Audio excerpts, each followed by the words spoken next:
তোমার কাছে না আমি একটা কথা লুকিয়েছি। আগের মাসে আমার আশীর্বাদ হয়ে গেছে, তুমি প্লিজ কিছু মনে করো না। ধুর পাগলি, সামান্য এইটুকু কথা নিয়ে টেনশন করছো? আমার সাথে আমার বাড়িতে চলো, আমার বউ বাচ্চার সাথে দেখা করাচ্ছি। ডার্লিং, আমি কি তোমার প্রথম প্রেমিক? আরে হ্যাঁ রে বাবা, হ্যাঁ। কেন যে সব ছেলেরা আমার এই একটাই প্রশ্ন করে।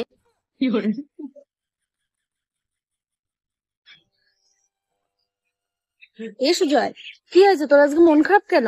আর বলিস নি, আমার বাড়ি কিটা চিঠি দিয়ে গেছে। চিঠিতে কি লিখা তুই জানিস? না তো জানি না, কি লেখা আছে?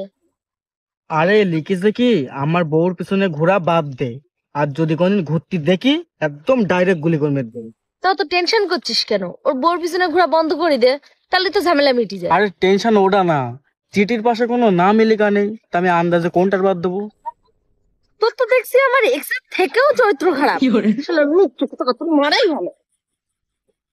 এই, তোরা দুজন যদি বাঁচতে চাস, ঘরে সোনা দানা দেওয়া আছে সব বের কর, নাই তোদের দুটো খুঁচা মেরে দেবো।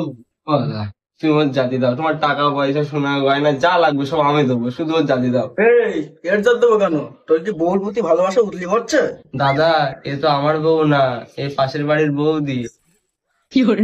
ও দাদা, তুমি এক্ষুনি জাত দাও না, নাহলে আমার বউ এসে বলে আমার জ্যান্ত পুঁতি ফেলে দেবে।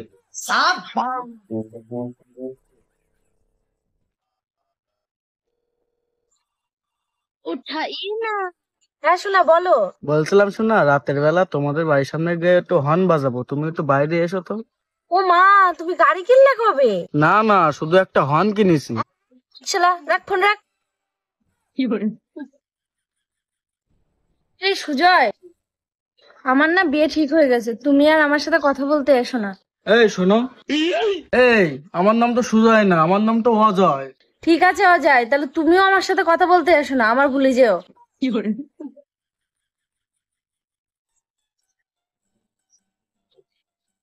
দাদা, পিছনটা একটু মেরে দাও তো।